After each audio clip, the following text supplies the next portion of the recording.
نحمده ونصلي على رسوله الكريم اما بعد۔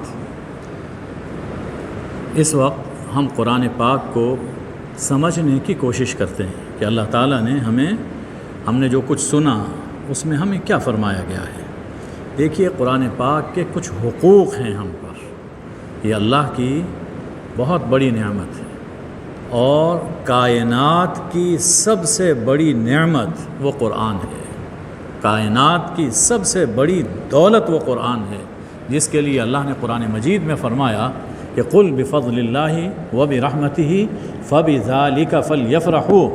اے حبیب صلی اللہ علیہ وآلہ وسلم، فرما دیجئے کہ اللہ کے فضل اور اللہ کی رحمت پر انہیں خوشی منانی چاہیے، اور اسی پر لوگوں کو خوش ہونا چاہیے کہ اللہ نے کتنی بڑی نعمت ہمیں عطا فرما رکھی ہے۔ تو جتنی بڑی نعمت ہے اس کے حقوق بھی اتنے ہی زیادہ ہیں۔ 5 حقوق ہیں قرآن مجید کے ہر شخص پر، ہر مسلم پر لازم ہیں۔ سب سے پہلے قرآن پاک کی سماعت، سننا۔ دوسری چیز تلاوت، صحیح تلفظ کے ساتھ قرآن مجید پڑھنا۔ تیسری چیز فہم قرآن، جو کچھ پڑھا ہے اسے سمجھنے کی کوشش کرنا۔ چوتھی چیز تعمیل قرآن، جو کچھ سمجھا ہے اس پہ عمل کرنا۔ اور 5ویں چیز تبلیغ قرآن، صرف ہم تک قرآن محدود نہ رہے بلکہ جو ہم نے سمجھا ہے یہ نور آگے دنیا بھر میں پھیلایا جائے۔ قیامت کے دن حضور اکرم صلی اللہ علیہ وآلہ وسلم اللہ کی بارگاہ میں ایک دعویٰ فرمائیں گے، وقال الرسول یا رب ان قوم اتخذوا ھذا القرآن مہجورا، کہ میری قوم نے اس قرآن کو نظر انداز کیے رکھا۔ بنیادی طور پر تو یہ مشرکین اور کافرین کے لیے ہے، لیکن کوئی سوچ سکتا تھا کہ مسلمان ہو اور اسے قرآن سمجھ نہ آئے؟ یہ کوئی سوچ بھی نہیں سکتا تھا۔ قرآن اور مسلمان اور قرآن یہ لازم و ملزوم ہیں، لیکن اگر مسلمان بھی نظر انداز کر دیں حضور صلی اللہ علیہ وسلم کے اس دعویٰ کی زد میں، وہ بھی آئیں گے۔ اور یاد رکھیے کہ جس مقدمے میں مدعی رسول اللہ صلی اللہ علیہ وسلم ہوں اور جج اللہ تعالی ہوں، اس سے بچنا انسان کے لیے بڑا مشکل ہے۔ تو رمضان کی ان گھڑیوں کو غنیمت جانیے اور قرآن مجید کچھ سمجھنے کی، قرآن پہ عمل کرنے کا جذبہ کو اپنے اندر پیدا کیجیے۔ سب سے پہلے سورہ فاتحہ ہے۔ اس سے پہلے یہ دیکھیے کہ قرآن پاک کا سبجیکٹ کیا ہے، اس کا موضوع کیا ہے۔ بہت سی باتیں ہیں جب ہم پڑھتے ہیں تو ہمارے نوجوانوں کے دل میں خیال آتا ہے کہ اس کی کیا ضرورت اور اس کی کیا ضرورت۔ اگر اس کے موضوع کو سمجھ لیا جائے کہ قرآن کس کے لیے نازل ہوا تو آسان ہو جاتا ہے۔ قرآن مجید نازل ہوا ہے، قرآن کا موضوع ہے انسان۔ انسان یہ قرآن کا سبجیکٹ ہے، انسان۔ اور کس حیثیت سے انسان؟ مقصود کیا ہے قرآن کا؟ وہ ہے اصلاح انسان۔ انسان کو قرآن نے موضوع بنایا، لیکن اس حوالے سے نہیں کہ انسان کی سرجری کیسے ہوگی، انسان کا یہ کام کیسا ہوگا، یہ نہیں ہے، بلکہ اصلاح انسان کے ظاہر کی اور انسان کے باطن کی، یعنی عقائد کی اصلاح، اعمال کی اصلاح اور احوال کی اصلاح، یہ قرآن کا مقصود ہے۔ سورہ الفاتحہ نہایت اہم ترین سورہ فاتحہ قرآن عظیم ہے۔ سورہ فاتحہ سورہ شفا ہے، باطنی اور ظاہری بیماریوں کے لیے سورہ فاتحہ شفا ہے۔ یہ سورہ الصلاۃ ہے کہ اس کے بغیر نماز نہیں ہوتی ہے۔ الفاتحہ لکل خیر، سورہ فاتحہ ہر خیر کی کنجی ہے، ہر خیر کی کنجی ہے۔ سورہ فاتحہ پورے قرآن پاک کی سمری ہے، خلاصۃ القرآن ہے، اسی لیے نماز کی ہر رکعت میں دہرائی جاتی ہے۔ سب سے پہلے اس کا ترجمہ سن لیجئے۔ فرمایا کہ پناہ چاہتا ہوں اللہ کی شیطان مردود سے بنام خدا بے حد مہربان نہایت رحم والا، ہر تعریف اللہ کے لیے، رب سب جہانوں کا، بے حد مہربان نہایت رحم والا، مالک روز جزا کا، تیری ہی ہم عبادت کرتے ہیں اور تجھی سے ہم مدد چاہتے ہیں۔ دکھا ہم کو سیدھی راہ ان لوگوں کی جن پر تو نے انعام فرمایا، جن پر نہ تیرا غضب ہوا اور نہ وہ گمراہ ہوئے۔ مسنون ہے کہ جب بھی سورہ فاتحہ پڑھی جائے، سنی جائے تو آمین کہا جائے۔ آمین کا معنی ہے کہ اے اللہ اسے قبول فرما۔ سورہ فاتحہ میں اللہ تعالیٰ نے اپنی سب سے اونچی شان اور انسان کا سب سے بڑا کمال بیان فرمایا۔ اللہ کی تمام شانوں میں بلند ترین شان ہے اس کی شان رحمت۔ فرمایا کہ الرحمن ہے، الرحیم ہے، اور یہ اس کائنات کی تخلیق، پھر اس کائنات کی تربیت اور روز جزا، یہ سب اللہ کی رحمت کی جلوہ نمائیاں ہیں، اور اپنی اس رحمت کی وجہ سے الحمدللہ، اللہ ہی سزاوار حمد ہے، اللہ ہی حق رکھتا ہے کہ اس کی حمد کی جائے، ہر طرح کی حمد۔ دیکھیے حمد اللہ کی عبادت ہے، یہاں حمد عبادت کے مفہوم میں ہے کہ ہر عبادت اور ہر طرح کی عبادت، یہ دو لفظ یاد رکھیے، ہر عبادت اور ہر طرح کی عبادت، اس کا حق صرف اللہ کو ہے۔ اسی لیے ہم کہتے ہیں، اقرار کرتے ہیں، ایاک نعبد، تیری ہی ہم عبادت کرتے ہیں، اور زندگی کے تمام مسائل میں ہم تجھی سے مدد چاہتے ہیں کہ تیرے سوا اور کون ہے جو ہماری مدد کر سکے۔ اب ہم اللہ سے مانگتے ہیں، مدد مانگتے ہیں، وہ مدد کیا ہے؟ اللہ تعالیٰ نے انسان کا سب سے بڑا کمال بیان فرمایا۔ یہاں اللہ تعالیٰ نے اللہ سے مانگنے کیا چیز مانگی جائے وہ اللہ نے بیان فرما دی، اور وہ ہے ہدایت۔ جسے ہدایت مل گئی، جسے سیدھی راہ نظر آ گئی دنیا میں اور آخرت میں، سمجھیے کہ وہ دنیا کا سب سے کامل انسان ہے۔ سب سے بڑا کمال انسان کا یہ ہے کہ اسے سیدھی راہ مل جائے۔ تو دعا کے رنگ میں اللہ نے انسان کا سب سے بڑا کمال بیان فرما دیا کہ وہ ہدایت ہے۔ اب یہ ہدایت کیسے ملے؟ ایک ہے زبانی کلامی بات فرما دی جائے، اللہ نے اس پر اکتفا نہیں فرمایا، بلکہ اللہ نے طبقوں کا، اشخاص کا ذکر فرمایا۔ 3 طبقے بیان فرمائے کہ یہ کمال تم حاصل کرنا چاہتے ہو تو کیسے حاصل کرو گے؟ فرمایا کہ 3 طبقے ہیں انسانوں میں ہر دور میں رہے۔ سب سے پہلا طبقہ ہے اہل ہدایت کا۔ اہل ہدایت وہ لوگ ہیں جن پر اللہ نے انعام فرمایا، اور سورہ النساء میں اللہ نے بیان فرما دیا کہ 4 طبقے ہیں انسانوں میں جن پر میں کرم کرتا رہا اور کروں گا۔ ایک ہے نبیین، دوسرے صدیقین، تیسرے شہداء اور چوتھے صالحین۔ نبیین ختم ہو گئے، لیکن صدیقین، شہداء اور صالحین یہ قیامت تک باقی ہیں۔ تو اللہ نے یہ بتا دیا کہ اگر تم ہدایت حاصل کرنا چاہتے ہو تو جن پر میں نے کرم کیا، جو سیدھے راہ پر چلتے رہے، بس ان کے ساتھ تم اٹھو بیٹھو، ان کے ساتھ میل جول رکھو، ان کی راہ پہ چلو، تم سیدھے راستے پہ چلو۔ یہ سب سے آسان اور فطری طریقہ ہے، اللہ نے ہمیں عطا فرمایا۔ اور بے ہدایت طبقے وہ 2 ہیں، المغضوب علیہم، جن پر اللہ کا غضب ہوتا رہا، یہود، نصارہ اور منکرین، کافرین، سب اس میں داخل ہیں۔ اور دوسرا طبقہ ہے الضالین کا، جو راہ سے بھٹک گئے، گمراہ ہو گئے۔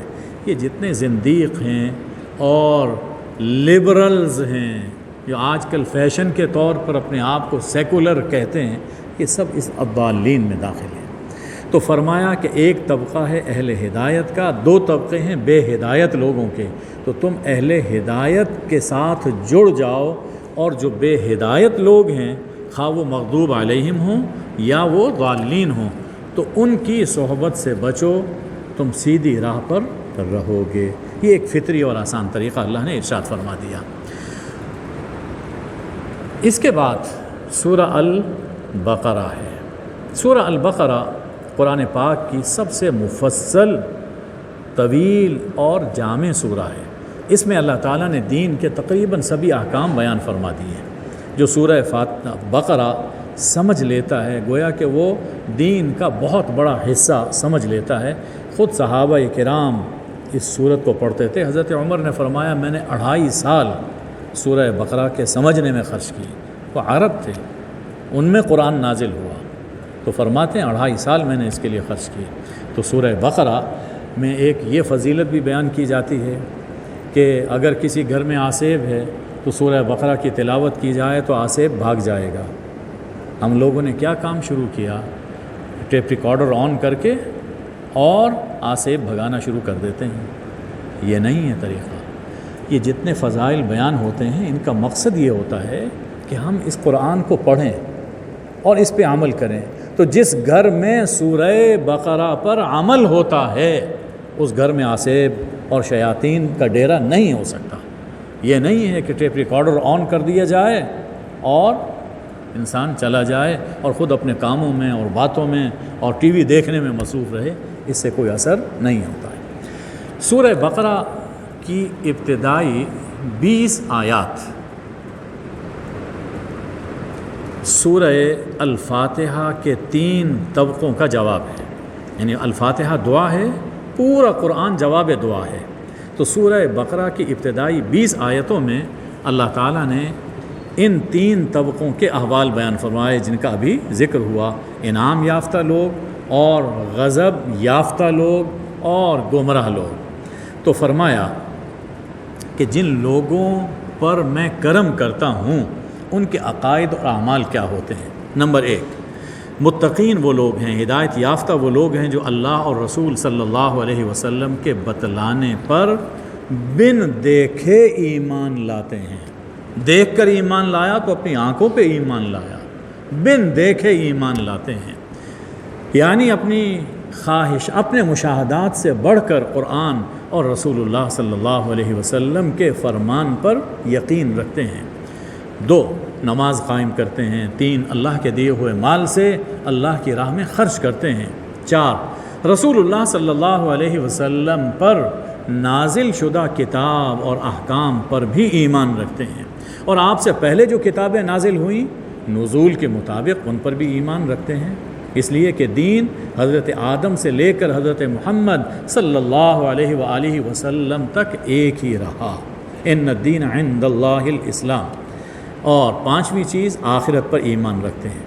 یہ عقائد رکھے جائیں، اعمال یہ ہوں تو انسان ہدایت یافتہ اور انعام یافتہ بن جائے گا۔ دوسرا طبقہ مغضوب علیہم، جن پر غضب ہوا، ان کے حالات کیا ہیں؟ یہ وہ لوگ ہوتے ہیں جو کفر اور انکار پر تلے رہتے ہیں۔ ان کا وتیرہ ہوتا ہے میں نہیں مانوں گا، میں نہیں مانتا، اور کسی قسم کے سمجھانے بجھانے کا ان پر کوئی اثر نہیں ہوتا۔ بالآخر ضد کی وجہ سے ان کی سوچنے، سمجھنے، سننے، دیکھنے کی قوتیں معوف ہو جاتی ہیں، اور انجام کار پھر اللہ کا غضب آتا ہے اور عذاب کا شکار ہو جاتے ہیں۔ یہ ہے مغضوب علیہم۔ تیسرا طبقہ ضالین، منافقین کا ہے۔ ان کے حالات کیا ہوتے ہیں؟ یہ دیکھیے حالات اللہ بیان فرما رہا ہے، ہم سب لوگ جائزہ لے سکتے ہیں۔ یہ لوگ زبان سے ایمان کا دعویٰ کرتے ہیں لیکن دل انکار کر رہا ہوتا ہے۔ کہیں گے ہم مسلمان ہیں لیکن میری عقل میں یہ بات نہیں آتی، یوں ہونا چاہیے، یوں ہونا چاہیے، یعنی وہ اپنے آپ کو پیغمبر سمجھتے ہیں اور دین میں امینڈمنٹ کرنے کی کوشش کرتے ہیں۔ اپنی دانست میں یہ لوگ دھوکہ دے کر مومنوں کو بیوقوف بناتے ہیں، یا ہمارے عصر حاضر کی زبان میں سیاست بازی کرتے ہیں۔ سیاست بہت مقدس کام ہے لیکن عصر حاضر میں اسے نہایت گدلا کر دیا گیا۔ جھوٹ کا نام، منافقت کا نام لوگوں نے سیاست رکھ لیا۔ در حقیقت یہ لوگ دل کے روگی ہوتے ہیں، ملک میں فساد مچاتے ہیں اور دعویٰ کرتے ہیں انما نحن مصلحون، جی ہم تو اصلاح کرنا چاہتے ہیں۔ مخلص مومنین کو زمانے کے تقاضوں سے ناآشنا اور بیوقوف سمجھتے ہیں۔ اہل ایمان سے ملتے ہیں تو کہتے ہیں جی ہم آپ کے ساتھ ہیں، ووٹ تو لینے۔ اپنے شیطان لیڈروں سے ملتے ہیں تو کہتے ہیں جناب آپ ہمارے مائی باپ، ہم تمہارے ساتھ ہیں۔ ان کے ساتھ تو ہم مذاق کر رہے تھے، یہ جو ہم نے کہا تھا نا کہ ہم تمہارے ساتھ ہیں، ان کے ساتھ ہم مذاق کر رہے تھے۔ فرمایا کہ ضالین کا یہ ٹولہ ہدایت کے بدلے ضلالت خرید رہا ہے، ہدایت دے کر ضلالت گمراہی خرید رہا ہے، اور ان کی یہ تجارت سراسر گھاٹے کی تجارت ہوتی ہے، یہ لوگ کبھی راہ یاب نہیں ہو پاتے۔ یہاں تک اللہ تعالیٰ نے 3 طبقوں کے حالات بیان فرمائے۔ اب اس کے بعد توحید کی دعوت۔ ایک بات ابتدا ہی سے ذہن میں رکھ لیجئے، قرآن سراسر توحید ہے، از اول تا آخر قرآن سراپا توحید بیان کرنے کے لیے نازل ہوا، سراپا توحید ہے۔ اور جو قرآن پڑھ لے اسے اللہ کی توحید سمجھ نہ آئے، اس نے قرآن نہیں پڑھا، اس نے قرآن نہیں پڑھا۔ قرآن سراپا توحید ہے۔ حضور صلی اللہ علیہ وسلم بھی اسی لا الہ الا اللہ کے لیے مبعوث ہوئے تھے۔ آپ کی کیا آواز تھی مکہ میں صفا کی پہاڑی پر؟ قولوا لا الہ الا اللہ تفلحوا، لا الہ الا اللہ کہہ دو تم کامیاب ہو جاؤ گے۔ تو اللہ یہاں توحید کی دعوت دے رہا ہے، لوگوں عبادت صرف اپنے رب کریم کی کرو اور اس کی ذات و صفات میں کسی کو شریک نہ ٹھہراؤ۔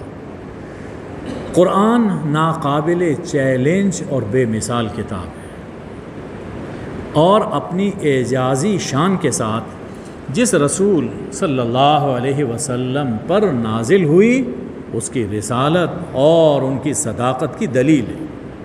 لہٰذا ان رسول صلی اللہ علیہ وآلہ وسلم پر ایمان لاؤ اور قرآن کے احکام پر عمل کرو۔ جب تم اس چیلنج کا جواب نہیں دے سکتے، اس کی مثال نہیں لا سکتے، اور حضور صلی اللہ علیہ وآلہ وسلم نبی امی ہونے کے باوجود ایک ایسا کلام پیش کر رہے ہیں کہ جس کی مثال تم لانے سے عاجز ہو، باوجود فصاحت اور بلاغت میں بہت آگے ہونے کے، تو ظاہر ہے کہ یہ کلام اللہ کا ہے، یہ اللہ کے رسول سچے رسول ہیں، اور قرآن اللہ کی کتاب ہے، اسے مانو۔ فرمایا کہ ماننے والے ہمیشہ ہمیشہ راحت پائیں گے اور نہ ماننے والے سدا عذاب میں مبتلا رہیں گے۔ لوگوں اپنا منصب پہچانو، تم کیا ہو؟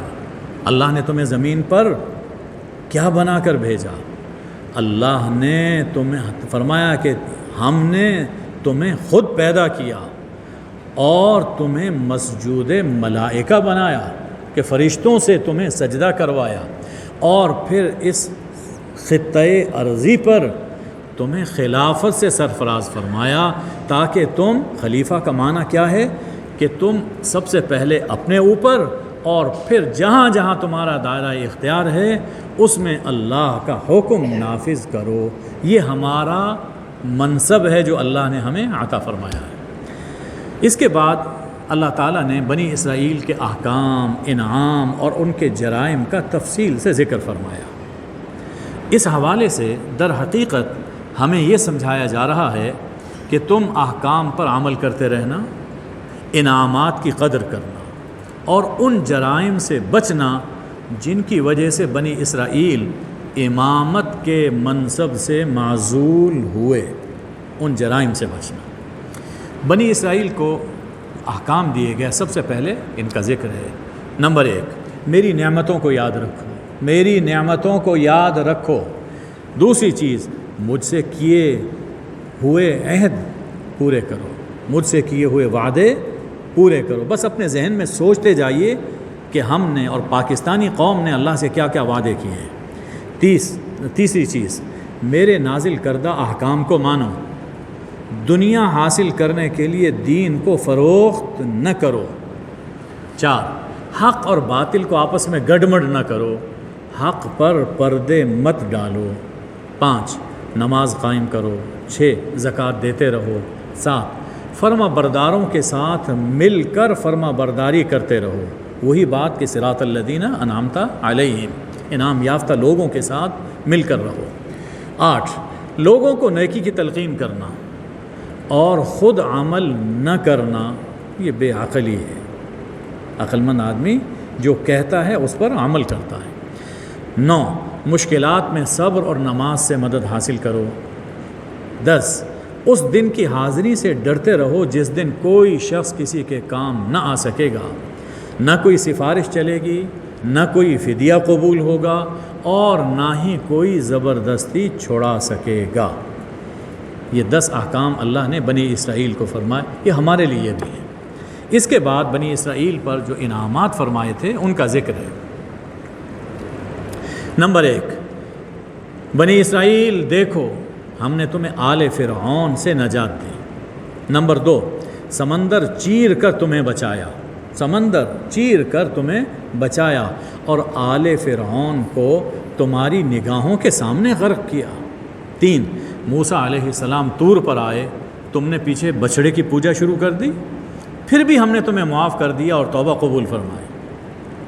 4 تمہاری ہدایت کے لیے موسیٰ علیہ السلام کو کتاب اور فرقان عطا فرمائی۔ 5 بارگاہ قدوس میں گستاخی کی وجہ سے، اللہ کے بارے میں گستاخی کی وجہ سے کڑک کی زد میں آ کر تم ہلاک ہو گئے، ہم نے تمہیں پھر زندہ کر دیا، اور زندگی کے موت کے بعد زندگی کا نمونہ، حیات بعد الموت کا ایک نمونہ تمہیں دکھلا دیا کہ یہ جو اسلام کا عقیدہ ہے کہ ایک دن ہم نے مرنا ہے، مرنے کے بعد پھر ایک دن جینا ہے، حیات بعد الموت، یہ ہمارا بنیادی عقیدہ ہے۔ اس کی 5 مثالیں اللہ نے سورہ بقرہ میں بیان فرمائی، یہ پہلی مثال یہاں گزر گئی۔ نمبر 6 تمہارے اوپر بادلوں کا سائبان تان دیا، تم جاتے ہو صحرا میں، اوپر تمہارے اوپر بادل سایہ کیے رکھتے ہیں، اور کھانے کے لیے من و سلوہ سے تمہاری ضیافت کی۔ 7 تمہارے پینے کے لیے 12 چشمے جاری فرما دیے تاکہ تم اللہ کے شکر گزار بندے بن کر رہو۔ یہ اللہ جو کچھ دیتا ہے ہم سے کچھ مانگتا نہیں اس کے صلے میں، بس اتنا کہتا ہے کہ میرا شکر ادا کرو۔ لیکن تم نے نافرمانیاں کی، جس کے نتیجے میں، اس پہ غور کیجئے، نافرمانیاں کی اور اس کے نتیجے میں ذلت اور مسکنت تم پر طاری کر دی گئی، تمہاری شکلیں مسک کر دی گئی۔ اے امت محمدیہ، بنی اسرائیل کے حالات سے عبرت پکڑو، بنی اسرائیل کے حالات سے عبرت پکڑو اور نافرمانیوں سے بچو۔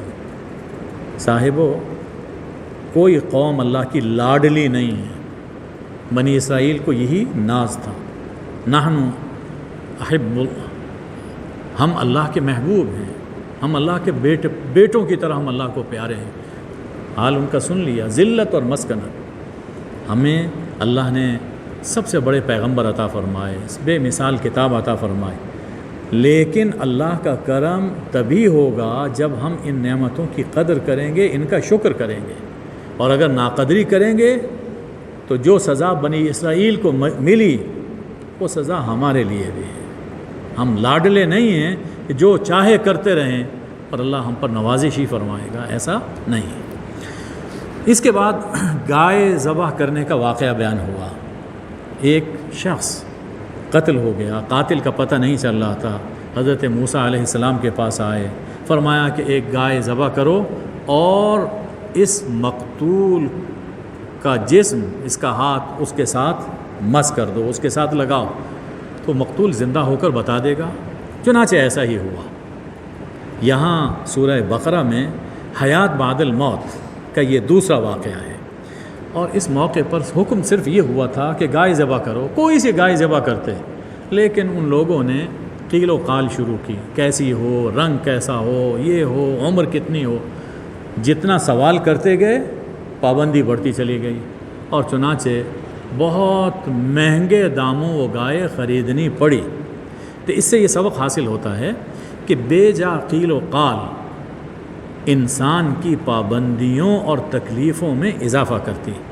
جو حکم ملے قرآن کا، اللہ اور اللہ کے رسول صلی اللہ علیہ وسلم کا، بس سر جھکاؤ اور اس پہ عمل کر لو، یہ کافی ہے۔ اس کے بعد فرمایا کہ گناہوں اور نافرمانیوں سے دل سخت ہوتے ہوتے پتھر سے بھی زیادہ سخت ہو جاتے ہیں۔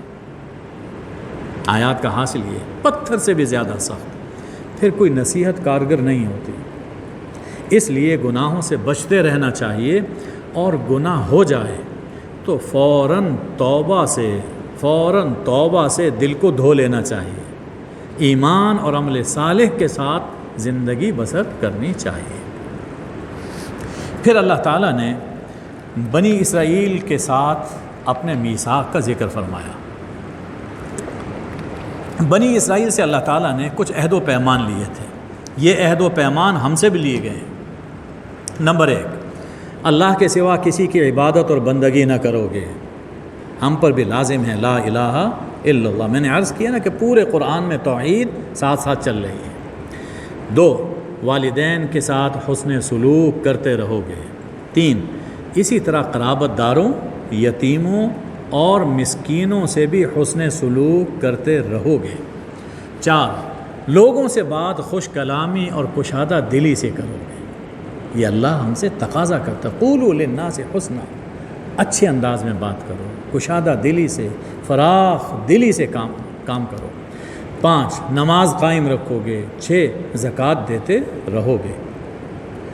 ان احکام سے معلوم ہوتا ہے، اس عہد سے معلوم ہوتا ہے کہ دین کی بنیادی باتیں ہر دور میں ایک ہی رہی ہیں۔ وجہ کیا ہے؟ دین کا بنیادی مقصد ہے تعمیر کردار، تعمیر شخصیت، اور غور کیجئے تو یہی وہ اعمال، یہی وہ عناصر ہیں جن سے انسان کی انفرادی اور اجتماعی شخصیت تکمیل پذیر ہوتی ہے۔ اس لیے ہمارے لیے بھی لازم ہے کہ اس عہد و پیمان کو ہم پورا کریں۔ یہاں اللہ تعالیٰ نے ایک تبصرہ فرمایا اور بڑا سبق آموز ہے۔ بنی اسرائیل سے اللہ نے میثاق لیا تھا، یہ عہد لیا تھا کہ باہم خون ریزی نہیں کرو گے، ایک دوسرے کا خون نہیں بہاؤ گے، ہم وطنوں کو جلا وطنی پر مجبور نہیں کرو گے، اور اگر تمہارا دینی بھائی قید ہو جائے تو اسے فدیہ دے کر چھڑاؤ گے، یہ اللہ نے عہد لیا تھا۔ اب بنی اسرائیل نے کیا کیا؟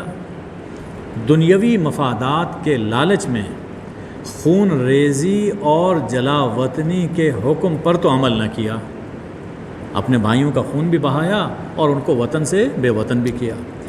البتہ فدیہ دینا آسان تھا تو اس پہ عمل کر لیا، اگر کہیں کوئی پھنس گیا ہے، قید ہو گیا ہے تو فدیہ دے کر چھڑا لیتے تھے۔ اس پر اللہ تعالیٰ فرماتے ہیں کہ کتاب اللہ کے بعض احکام کا اقرار اور بعض کا انکار، در حقیقت یہ اپنے نفس کی پیروی ہے، اپنے نفس کی پیروی ہے، یہ کتاب اللہ کی پیروی نہیں ہے، اور اس کی سزا دنیا میں رسوائی اور آخرت میں شدید ترین عذاب ہے۔ اس مقام پر ہمیں اپنے گریبان میں جھانکنا چاہیے کہ کتاب اللہ کے ساتھ ہمارا معاملہ بھی کیا ایسا ہی تو نہیں؟ جتنا قرآن ہمیں وارا کھاتا ہے، جتنا قرآن ہمیں وارا کھاتا ہے، ہم نافذ کرتے ہیں، اس پہ عمل کرتے ہیں، اور قرآن کے جس حصے سے ہمارے مفادات ٹکراتے ہیں ہم چھوڑ دیتے ہیں۔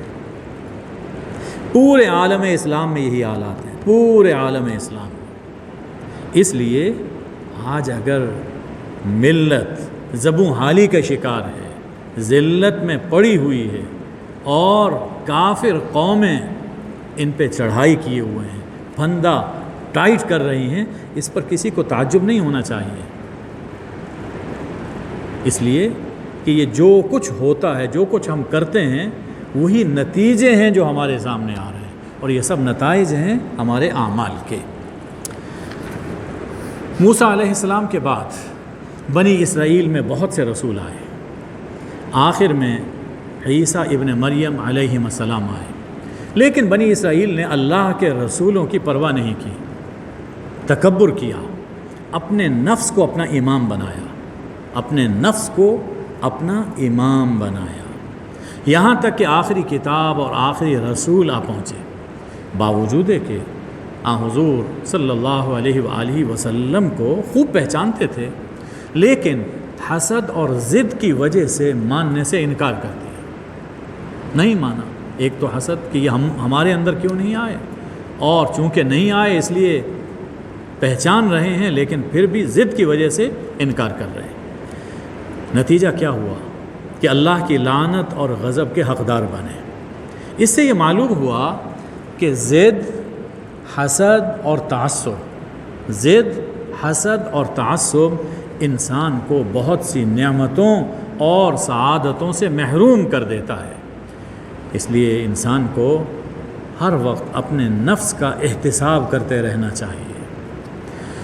بنی اسرائیل نے حضرت جبریل علیہ السلام سے عداوت مول لی اور ان کے ذریعے آنے والے پیغام کو ماننے سے انکار کر دیا کہ جبریل تو وہ ہیں جن کے ذریعے سے ہمیں سزائیں ملتی رہیں، لہٰذا ہم یہ فرشتہ جو وحی لے کر آ رہا ہے اس فرشتے کے ذریعے جو وحی، ہم اس کو نہیں مانیں گے۔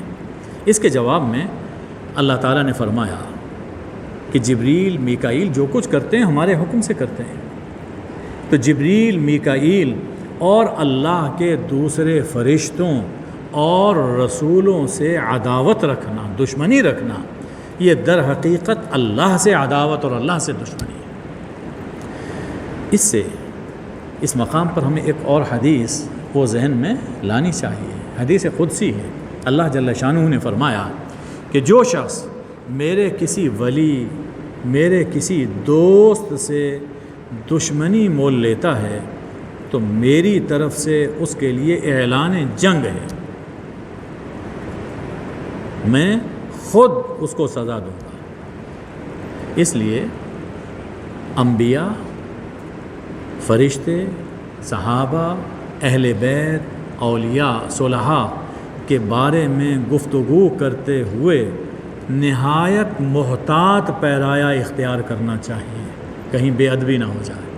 ہمارا دین سراپا ادب ہے، اور اشارہ کر رہا ہوں کہ ہمارے معاشرے میں یہ جتنی کشاکش ہے، فرقہ بازی ہے، وہ کہیں نہ کہیں انہی کوتاہیوں کے نتیجے میں ہے۔ اللہ کے بارے میں کوئی بات کہتے ہیں، کوئی اللہ کے رسول صلی اللہ علیہ وسلم کے بارے میں کوئی نازیبہ بات کہہ دیں گے، کوئی صحابہ کے، کوئی اہل بیت کے، کوئی اولیاء کے بارے میں، نہیں، یہ سب اللہ کے دوست ہیں اور ان سے دشمنی اللہ سے دشمنی ہے۔ اس لیے ہمیشہ انسان کو محتاط رہنا چاہیے۔ اس کے بعد اللہ تعالیٰ نے جادو کا ذکر فرمایا۔ اس سے جو آیات ہیں ان آیات سے معلوم ہوتا ہے کہ جادو شیطانوں کا پھیلایا ہوا ہے اور کفر ہے۔ جادو شیطانی عمل، اس کی طرف وہی لوگ راغب ہوتے ہیں جن کی طبیعت میں شیطنت ہے، جن کا ذہن شیطانی ہے۔ اسی طرح میاں بیوی کے درمیان جدائی ڈالنے کے لیے ٹونے کرنا اور غلط فہمیاں پیدا کرنا یہ شیطانوں کا کام ہے۔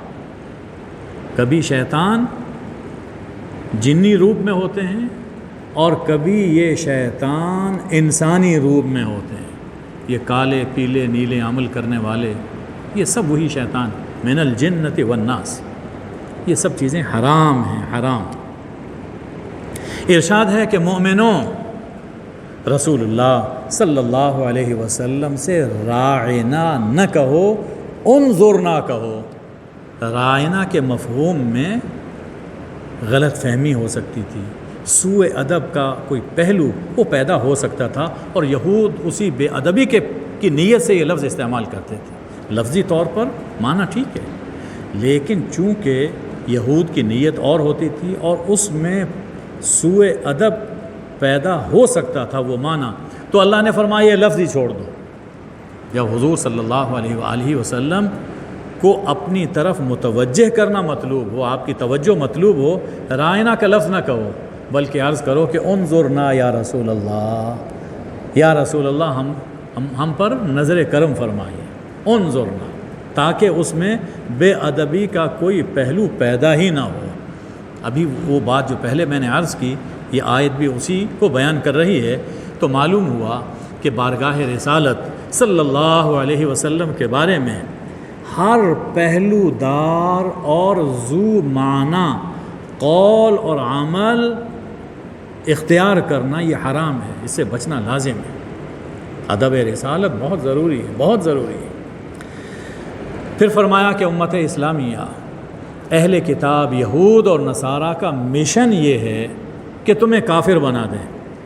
ان کا مشن یہ ہے یہ کم از کم آج کل جو طریقہ ہے کہ کم از کم تمہیں مسلم نہ رہنے دیں، وہ ایمانی حمیت، اسلامی غیرت وہ دلوں سے ختم کر دیں۔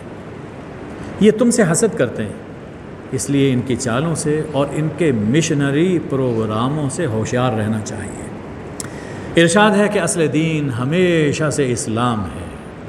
یہود اور نصارہ الگ الگ فرقے بن گئے اور ملت ابراہیمی کو پارا پارا کر دیا۔ ہر فرقہ دوسرے سے کہتا ہے کہ وہ گمراہ ہے اور جنتی صرف ہم ہیں۔ ہر فرقہ یہ کہتا ہے۔ اصل دین اسلام۔ یہود اور نصارہ اتنے گمراہی میں اتنے دور چلے گئے، اب اسلام سے تعلق باقی نہ رہا اور وہ مستقل مذہب، مستقل فرقہ بن گئے۔ یہ اسلام میں یہ فرقے پیدا ہوئے تھے حضور صلی اللہ علیہ وآلہ وسلم سے پہلے۔ تو اللہ تعالیٰ نے فرمایا کہ اس کے باوجود جو ان میں سے ہر فرقہ کہتا ہے کہ جنتی صرف میں ہوں، یہ ان کی آرزوئیں ہی آرزوئیں ہیں۔ دیکھو ہمارے ہاں کامیابی کے لیے اور جنت میں پہنچنے کے لیے ضروری ہے کہ فرما بردار رہو اور اخلاص احسان کے ساتھ اعمال بچا لاؤ، یہ ضروری ہے۔ اگر اخلاص نہیں ہے، فرما برداری نہیں ہے، تو جو چاہے تم کہتے رہو کہ ہم جنتی، صرف ہم جنتی، یہ سب فریب نفس ہے، بیکار ہے۔ صاحبو غور کیجئے کہ یہ فرقے حضور صلی اللہ علیہ وآلہ وسلم سے پہلے بنے تھے۔ حضور صلی اللہ علیہ وسلم کے بعد امت میں جتنے فرقے پیدا ہوئے ہیں، خواہ وہ پاکستان میں ہوں یا بیرون پاکستان، ان کی گمراہی کے اسباب کچھ ایسے ہی ہیں جن وجوہ سے یہود اور نصارہ گمراہ ہوئے۔ یہ فرقے بھی انہی راستوں سے پیدا ہوئے ہیں۔ لیکن یاد رکھیے کہ نجات اور فلاح کا اصول صرف ایک ہی ہے جو ہمیشہ سے چلا آ رہا ہے، اور وہ کیا ہے؟ ایمان، احسان اور عمل صالح۔ ارشاد ہے کہ مساجد میں عبادت سے روکنا اور مساجد کو ویران کرنے کی کوشش کرنا، کسی طرح سے بھی ایسا کام کرنا جس سے مسجد ویران ہو جائے، مسجد کی رونق کم ہو جائے، یہ بدترین ظلم ہے، اور اس کی سزا دنیا میں رسوائی اور آخرت میں عذاب عظیم ہے۔ اب تک بنی اسرائیل پر انعامات اور ان کی عہد شکنیوں کا تذکرہ تھا۔ اب جو آیات اس کے بعد آئی ہیں، ان میں اللہ تعالیٰ نے حضرت ابراہیم علیہ السلام اور ان کی دعاؤں اور تعمیر کعبہ کا ذکر فرمایا ہے۔ مقصد یہ ہے کہ ابراہیم علیہ السلام ہر امتحان میں پورا اترے، اس لیے ہم نے انہیں سب انسانوں کا امام بنایا۔ امتحان دیے حضرت ابراہیم علیہ السلام، بڑے بڑے امتحان دیے، تب انہیں امامت ملی۔ بنی اسرائیل، تم اگرچہ انہی کے اولاد ہو، لیکن تم امتحان میں ناکام رہے، اپنے مورے سے اعلیٰ ابراہیم علیہ السلام کے راستے سے ہٹ گئے، اس لیے تمہیں منصب امامت سے معزول کیا جاتا ہے، اور امامت و قیادت کی یہ خلعت اب ان رسول صلی اللہ علیہ وآلہ وسلم کو پہنائی جا رہی ہے جن کے لیے ابراہیم اور اسماعیل علیہ السلام نے تعمیر کعبہ کے وقت دعائیں کی تھیں۔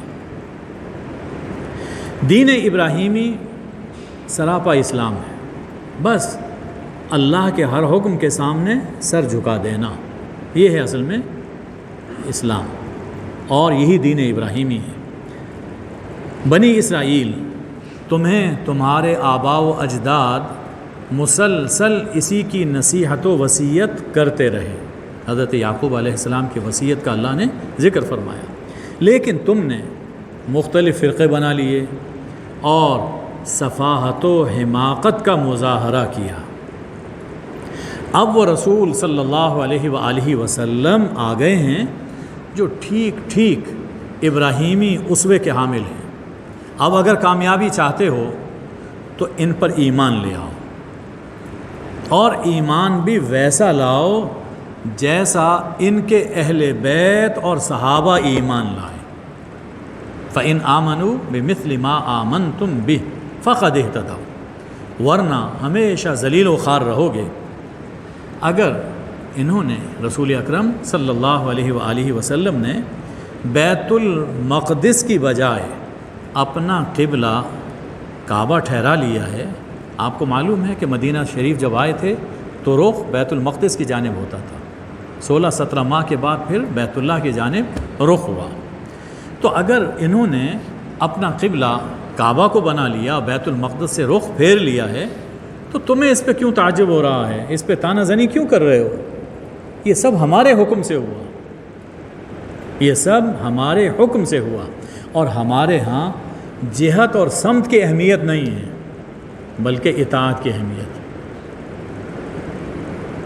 ایک زمانہ وہ بھی تھا کہ جب اللہ نے آدم کو قبلہ بنا دیا تھا، آدم کو جو سجدہ کروایا وہ معبود نہیں تھے بلکہ اللہ نے قبلہ بنا دیا، میری رحمت ان پہ نازل ہو رہی ہے، ان کی جانب رخ کر کے سجدہ کرو، قبلہ بنا دیا۔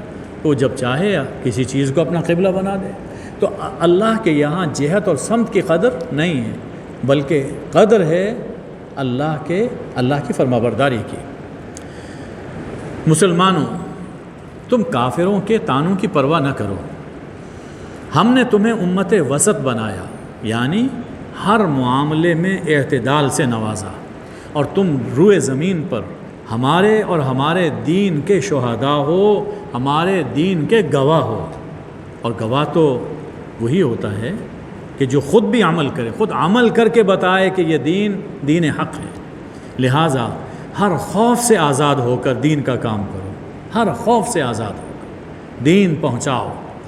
مجھے یاد رکھو، میں تمہیں یاد رکھوں گا، اور ان نعمتوں پر شکر ادا کرتے رہو، منزل مقصود تک پہنچ جاؤ گے۔ اس کے بعد کی آیات میں مسلمانوں کو کامیابی کے اصول بتائے جا رہے ہیں۔ دین کی اشاعت اور تبلیغ اور دین پر عمل کرتے ہوئے اگر رکاوٹیں پیش آئیں تو گھبراؤ نہیں، بلکہ صبر اور نماز سے مدد حاصل کرو۔ صبر کے نتیجے میں تمہیں اللہ کی معیت نصیب ہوگی، اور جسے اللہ کی معیت نصیب ہو جائے، جس کے ساتھ اللہ ہو جائے، وہ کبھی شکست نہیں کھاتا، کبھی ناکام نہیں ہوتا، حتیٰ کہ وہ اگر اللہ کے راستے میں قتل بھی ہو جائے تو مرتا نہیں ہے، وہ زندہ رہتا ہے۔ یہ کبھی خوف طاری ہونا، کبھی بھوک میں مبتلا ہونا، کبھی مال جان اور پیداوار میں نقصان ہونا، یہ سب اللہ کی آزمائشیں ہوتی ہیں، یہ سب آزمائشیں ہیں۔ یہ ہم جو وہم میں پڑ جاتے ہیں، فلاں نے بندش کر دی، اولاد نہیں ہو رہی، فلاں نے بندش کر دی، دکان نہیں چل رہی، فلاں نے یہ کر دیا، میری ملازمت چھوٹ گئی۔ یہ سب وہم ہے، یہ سب شیطانی وہم ہے، اللہ کی طرف سے آزمائشیں۔ اور جب ایسی کوئی آزمائش آئے تو یہ حقیقت سوچ لیا کرو کہ انا للہ و انا الیہ راجعون، ہم بھی اللہ کے، ہمارا سب کچھ اللہ کا، اور بالآخر ہم نے اللہ ہی کے پاس جانا ہے۔ یہ ہم سے پہلے چلے گئے تو کیا غم، تم دیکھو گے تم پر رب کی عنایتیں اور رحمتیں نازل ہوں گی، اور دل کو سکون و قرار ملے گا، اور تم سیدھی راہ سے بھٹکو گے نہیں۔ ارشاد ہے، احکام الہی چھپانے اور ان میں ہیر پھیر کرنے سے اللہ کی لعنتیں برستی ہیں، اس لیے کبھی احکام الہی میں گڑبڑ نہ کرنا۔ اگر کبھی غلطی سے ایسا ہو جائے تو فوراً توبہ کر لینا، اصل حکم واضح کر دینا، میں معاف کر دوں گا کیونکہ میں تواب و رحیم ہوں۔ ارشاد ہے، کفر کی حالت میں موت سے، کفر کی حالت میں اگر کوئی شخص مر جاتا ہے تو وہ ہمیشہ ہمیشہ ابدی لعنت میں مبتلا ہوگا۔ اس لیے دولت ایمان کی قدر و قیمت پہچانو اور اس کی حفاظت کرو۔ یہ جو ہم پڑھتے ہیں لا الہ الا اللہ محمد الرسول اللہ، یہ کتنا قیمتی ہے۔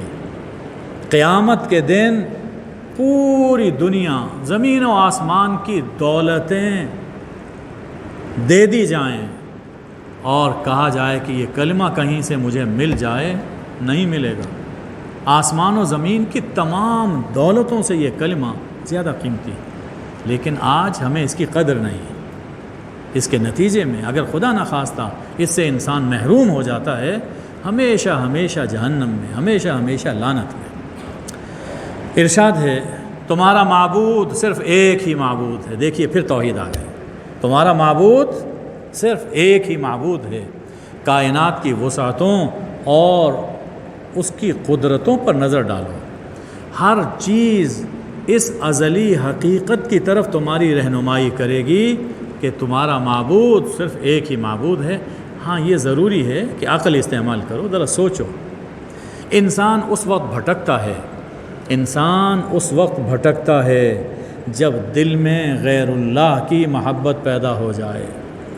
غیر اللہ کی محبت، غیر اللہ انسان بھی ہو سکتا ہے، سونا چاندی دولت بھی ہو سکتا ہے، شہرت بھی ہو سکتی ہے، دولت اور حکومت اور منصب، یہ سب غیر اللہ میں داخل ہے۔ جب غیر اللہ کی محبت دل میں پیدا ہو جائے تو انسان بھٹکتا ہے۔ اس لیے خانہ دل کو ہمیشہ اللہ کی محبت سے آباد رکھو۔ سب راہیں، سچ کی راہیں، حق کی راہیں کھلتی چلی جائیں گی، اور آخرت میں دیکھو یہ جتنی محبتیں ہیں آج دنیا میں، آخرت میں سب محبتیں ختم ہو جائیں گی، صرف اللہ کی محبت کام آئے۔ تو جو محبت کام آنے والی ہے اس دنیا میں، وہی محبت انسان کو پالنی چاہیے۔ حرام رزق سے زندگی دشوار اور بوجھل ہو جاتی ہے۔ اس لیے لوگوں ہمیشہ رزق حلال تلاش کرو، ہمیشہ رزق حلال اور پاکیزہ کھانا کھاؤ۔ حرام رزق کی راہیں تمہیں شیطان دکھاتا ہے، اور اس کے جال میں نہ پھنسنا۔ شیطان تمہارا کھلا دشمن ہے، شیطان تمہارا کھلا دشمن ہے، لیکن وار چھپا کرتا ہے، اس لیے خبردار رہو۔ ان آیات کے بعد تحویل قبلہ پر اعتراض کے جواب میں فرمایا کہ جو قبلہ بدلا ہے بیت المقدس سے بیت اللہ کی جانب، تو اس پر انہوں نے اعتراض کیا۔ تو اس کے جواب میں فرمایا کہ نیکی بس یہی تو نہیں کہ اپنا رخ مشرق یا مغرب کی طرف کر لیا جائے، نیکی صرف یہی تو نہیں ہے، بلکہ اصل نیکی یہ ہے کہ انسان اللہ کے حقوق بھی ادا کرے اور بندوں کے حقوق بھی ادا کرے، یہ ہے اصل نیکی۔ گویا صرف چہرے کا قبلہ ہی سیدھا کرنا ضروری نہیں، بلکہ دل کا قبلہ بھی درست کرنا ضروری ہے۔ اور جو اعتراض کر رہے ہو، تمہارا تو قبلہ دل ہی ٹھیک نہیں، لہٰذا تمہیں اعتراض کا کوئی حق نہیں پہنچتا۔ یہ آیا بر کہلاتی ہے، اور قرآن پاک کی نہایت ہی جامع آیت ہے۔ تمام احکام اس کے اندر اللہ تعالیٰ نے بڑی خوبصورتی کے ساتھ سمو دیے ہیں۔ اور ایک بات اس آیت سے اصولی طور پر یہ بھی معلوم ہوتی ہے کہ دین کی بنیادی اور اصولی باتوں کو چھوڑ کر فروعی باتوں میں الجھنا بے وقوفی ہے۔ سیقول السفہاء، یہ بے وقوفی ہے۔